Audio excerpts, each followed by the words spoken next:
Nah, lanjutin kita mau tanya-tanya sama dokter nih dok. Nah, tadi kan dokter sempat singgung tipis-tipis gitu ya, bahwa misalnya, mangga correct me if I'm wrong gitu ya dok ya, bahwa vitamin zinc tadi yang direkomendasikan sama dokternya.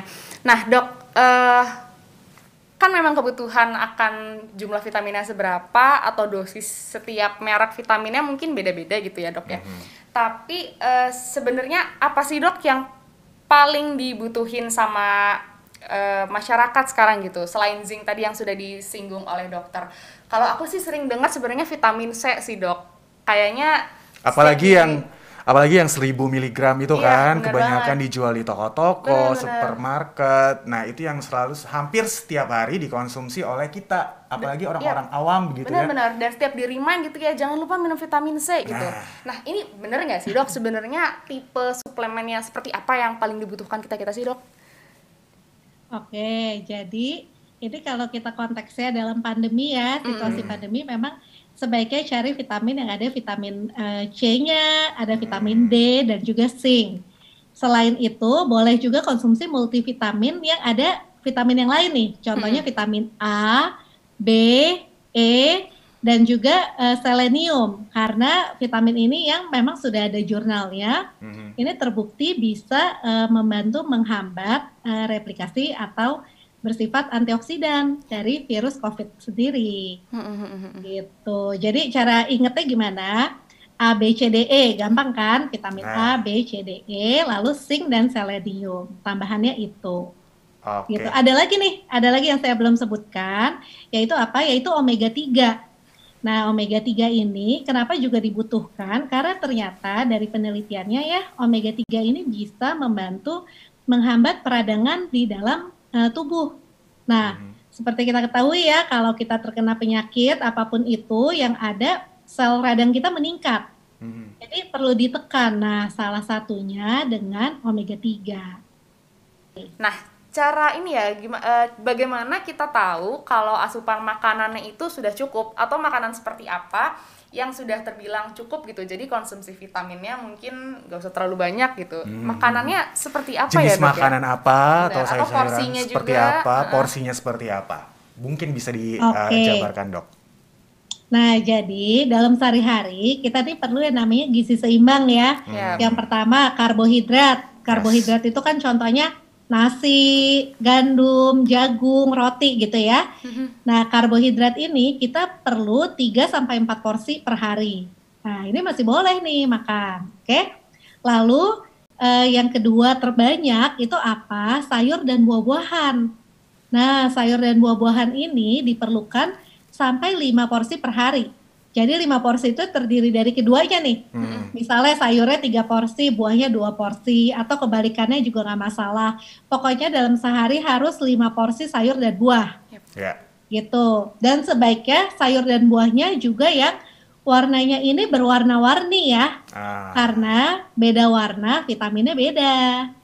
Gitu. Jadi biar kita tercukupi nih kebutuhan vitamin dan mineral. Lalu yang terbanyak ketiga itu apa? Baru lauk pauk. Lauk pauk tuh baru seperti misalnya apa? Ayam, ikan, daging, tahu, tempe, susu. Nah, itu diperlukan hanya 2 sampai 4 porsi per hari. Gitu. Jadi pola makannya harus seperti itu. Dan ada yang terakhir nih. Nah, yang jumlahnya itu tidak boleh berlebihan. Apa itu? Yaitu gula, garam, dan minyak. Micin. Jadi, nah, gula, garam, dan minyak ini yang harus dibatasi. Batasannya berapa? Gula hanya 4 sendok makan, garam 1 sendok teh, dan minyak 5 sendok makan per hari. Nah dok, kita sebagai awam gitu ya, mungkin melihatnya namanya vitamin gitu ya, kalau kita ke toko atau kita ke apotek atau ke gerai mana gitu ya, vitamin kan ada banyak banget nih dok, ragamnya, beragam merek, beragam klaim khasiatnya, mungkin dosisnya juga beda-beda. Tapi kalau kita memposisikan diri sebagai awam gitu ya, apalagi di tengah pandemi, rasanya kan banyak gitu ya orang yang jadi wah kayaknya perlu nih konsumsi vitamin ini, terus ditambah lagi kayaknya perlu nih konsumsi vitamin ini. Nah dok, menurut pengamatan dokter nih, terutama di tengah pandemi ini di mana orang-orang jadi semakin rajin gitu ya mengkonsumsi vitamin. Menurut pengamatan dokter, kasusnya seperti apa sih dok sekarang di lapangan, atau pendapat dokter bagaimana? Apakah benar seiring pandemi ini semakin banyak orang-orang yang aware gitu, atau justru konsumsi vitaminnya jadi malah cenderung pada berlebihan gitu, Dok? Ya, jadi kalau yang saya amati nih selama pandemi ini, yang pasti ada baiknya itu karena orang-orang jadi peduli terhadap kesehatan ya. Yang tadinya mungkin kerjanya sampai malam, begadang terus, kayak gitu nggak pernah peduli deh, boro-boro minum vitamin gitu ya.